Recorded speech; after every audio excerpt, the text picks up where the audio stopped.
Assalamualaikum.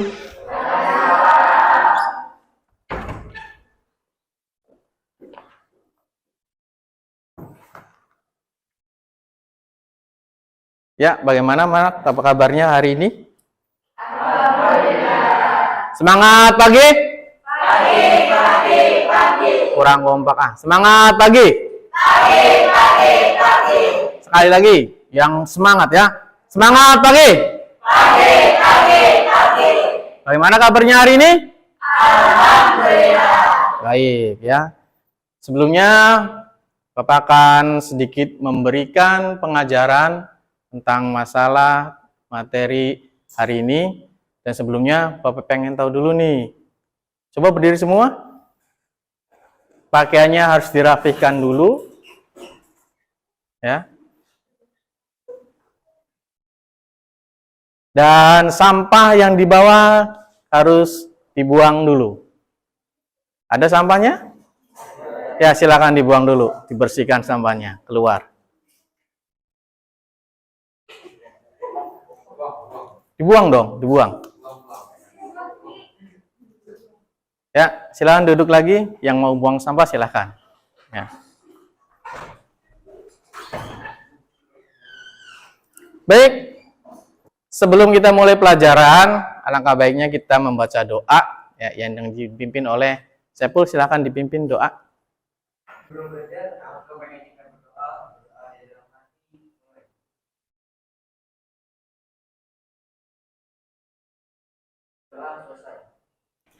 Bapak absen dulu ya.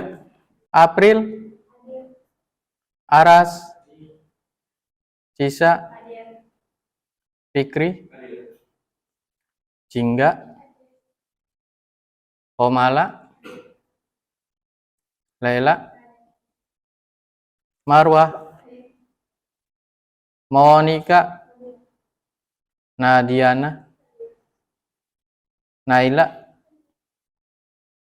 Nur Fitri. Ya, alhamdulillah berangkat semua ya.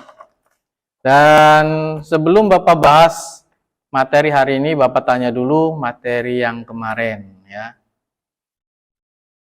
Materi kemarin masih ingat apa?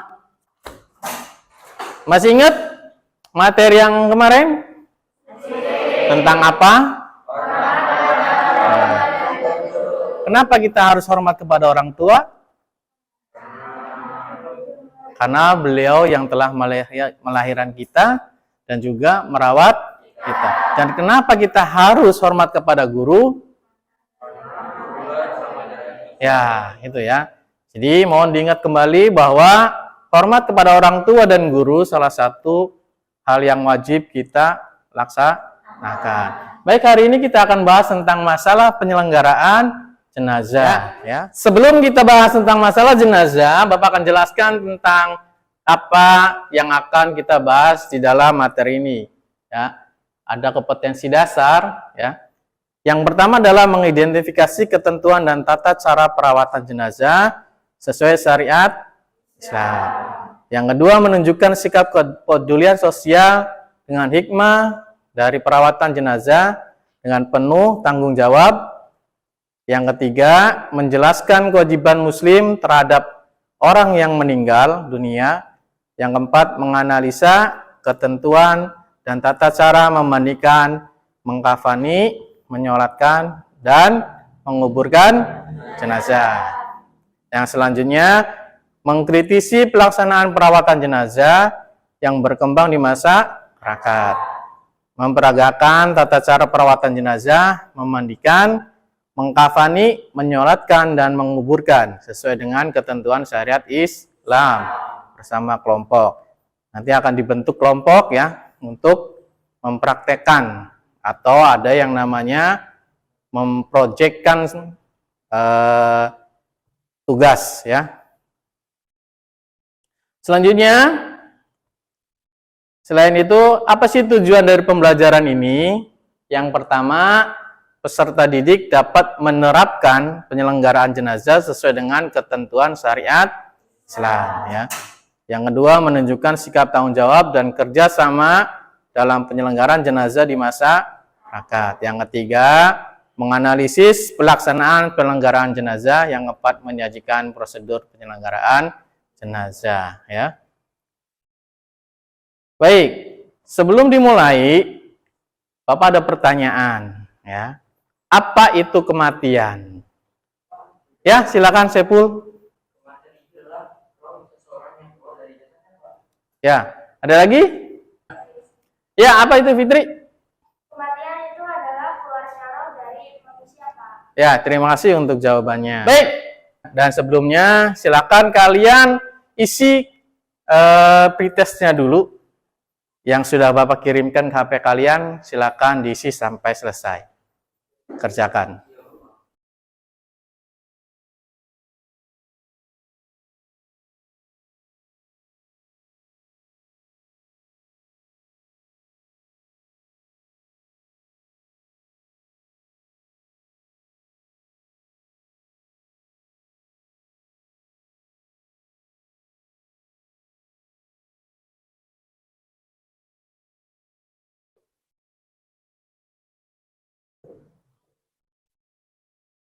Sudah selesai semua anak-anak? Sudah. Gimana nilainya? Bagus-bagus atau tidak? Ya, namanya juga pretest, nggak usah khawatir. Apa itu kematian? Kita bahas tentang apa itu kematian ya. Jadi yang namanya kematian itu adalah suatu ajal ya, akhir dari kehidupan, ketiadaan nyawa dalam organisme biologis. Yang artinya ya, ruh kita keluar dari tubuh atau jasad kita. Kalau orang meninggal itu bernapas atau tidak sih? Tidak. Itu artinya keluarnya ruh dari dalam jasad kita ya. Lalu dalam penyelenggaraan jenazah ada yang harus dikerjakan ya.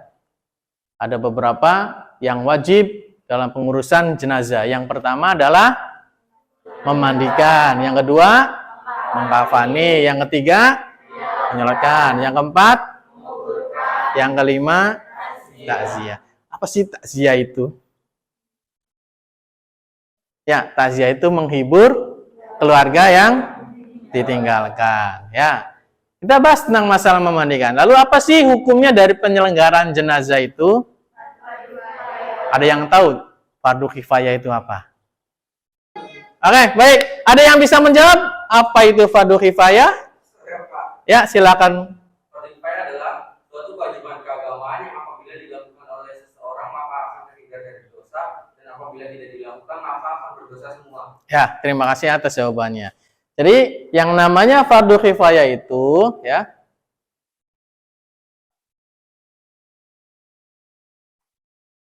artinya ya, kalau salah satu dari kita melaksanakannya ya, maka gugur sudah semua orang yang di sekitarnya kewajibannya ya. Tapi kalau salah satu dari kita tidak mengerjakan, maka berdosa semua. Itu bukan semuanya diartikan dalam dunia.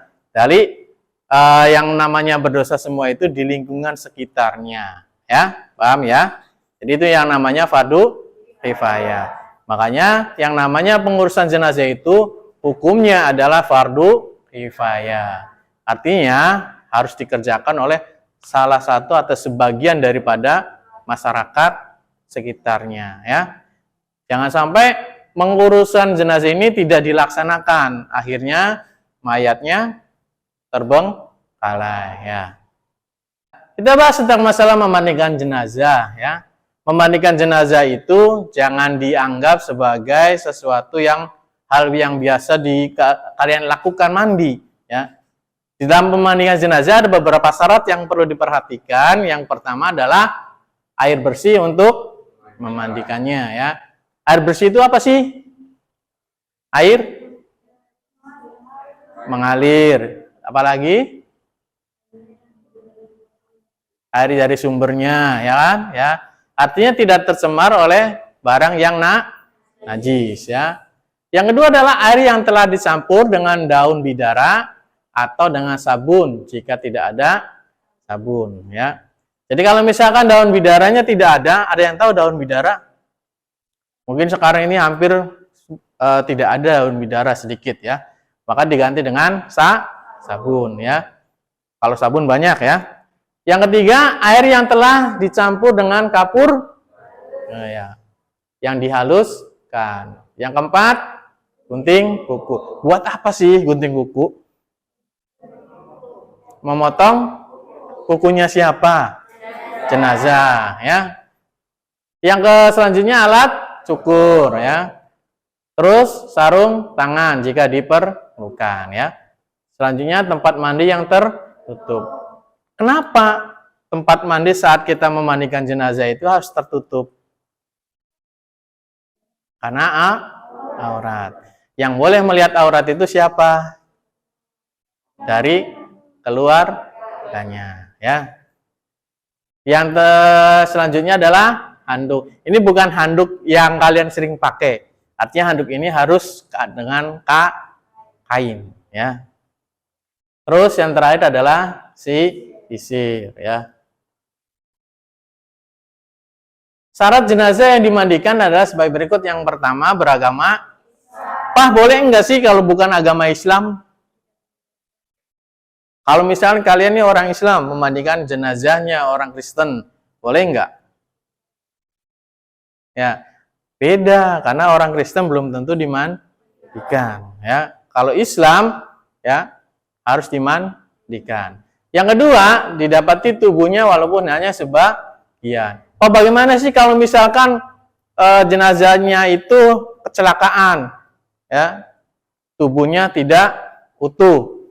Apa yang harus dilakukan? Bagaimana? Tetap harus dikumpulkan ya. Yang selanjutnya bukan karena mati syahid. Apa itu mati syahid? Ada yang tahu mati syahid? Pul, apa pul mati syahid pul? Mati yang di jalan Allah ya. Jadi mati syahid itu salah satunya berperang. Berperang kemana? Bukan tawuran ya. Kalau tawuran beda lagi ya. Terus apa lagi? Artinya berperang di jalan Allah, artinya membela agama ya. Apalagi mati syahid itu? Menuntut ilmu, itu termasuk salah satu mati syahid ya. Terus apa lagi? Bekerja mencari nafkah misalkan ya. Itu termasuk syahid. Tapi yang namanya mati syahid di sini artinya mati syahid dalam keadaan berperang ya. Contohnya kayak di Palestina, ya kan? Itu Palestina itu banyak orang-orang yang mati syahid. Baik. Sebelum kita melanjutkan, kita lihat dulu video ya. Itu adalah cara memandikan jenazah, dan ini adalah cara memandikan jenazah. Yang pertama adalah jenazah dibaringkan di tempat yang lebih tinggi. Artinya di apa? Oh, boleh nggak di bawah, Pak? Boleh. Ya, atau di lantai, boleh nggak? Ya boleh, harus lebih tinggi. Di mana? Khusus untuk memandikan. Yang kedua, jenazah ditutup kain agar auratnya tertutup. Jangan mentang-mentang jenazah itu sudah tidak apa-apa, sudah tidak bernapas, sudah tidak bisa bergerak, bukan berarti auratnya diumbar kemana-mana. Artinya tetap jenazah itu harus ditutup auratnya ya. Yang ketiga, membersihkan kotoran dan najis yang melekat pada anggota badan jenazah ya. Jadi kotoran apapun yang ada di dalam jenazah harus dibersihkan. Baik kotorannya, najisnya ya, yang melekat pada tubuh harus dibersihkan. Yang keempat, menyiram air ke seluruh badan secara merata dari kepala sampai kaki ya. Selanjutnya setelah semuanya bersih, mewudukan jenazah sebagaimana wudhu akan sholat. Pak, bagaimana sih kalau misalkan orang meninggal itu kan nggak bisa wudhu sendiri? Makanya ada yang namanya petugas yang khusus memandikan ya, untuk sekaligus mewudukan jenazah. Yang terakhir, disiram dengan larutan kapur barus dan harum-haruman ya.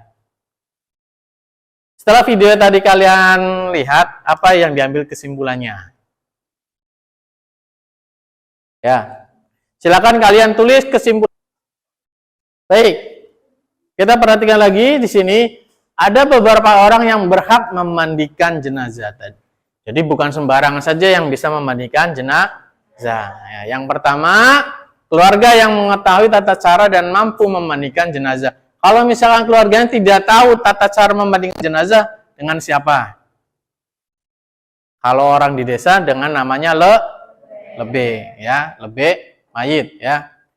Tapi dalam hal ini jenazahnya dan lebihnya harus sesuaikan. Kalau misalkan jenazahnya perempuan, maka yang memandikan perempuan, ya. Kalau yang jenazahnya laki-laki, maka laki-laki atau yang mahramnya, ya. Yang kedua, berjenis kelamin sama kecuali suami istri atau mahram jenazah. Artinya kalau misalkan jenazah laki-laki boleh dimandikan dengan laki-laki lain, boleh dengan istrinya, boleh dengan anaknya yang laki-laki atau anaknya yang perempuan, ya. Yang ketiga, orang Islam yang berakal sehat dan baligh. Bukan berarti di sini orang gila boleh memandikan jenazahnya. Misal nih, yang meninggal adalah ibunya, anaknya gila, ya. Boleh nggak memandikan? Tidak boleh. Karena apa?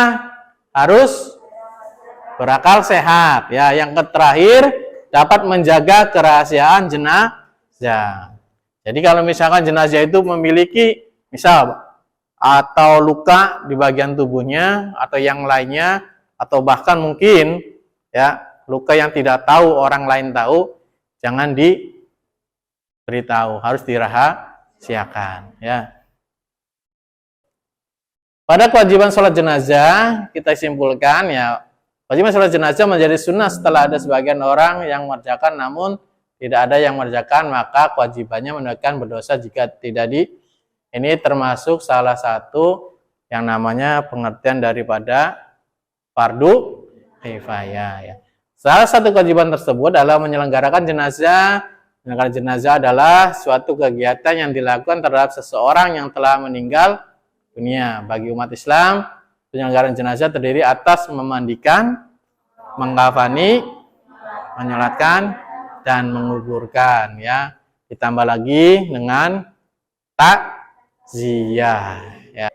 Silakan kalian jawab pertanyaan yang ada di depan ini di kertas selembar dan nanti dikumpulkan. Baik, itu saja yang bisa Bapak sampaikan. Mudah-mudahan pada kesempatan hari ini kita membahas tentang tata cara penyelenggaraan jenazah, dan minggu depan kita akan praktekkan bagaimana cara mengkafani jenazah, ya. Saja yang bisa Bapak sampaikan. Mohon maaf. Terima kasih. Assalamualaikum warahmatullahi wabarakatuh. Waalaikumsalam.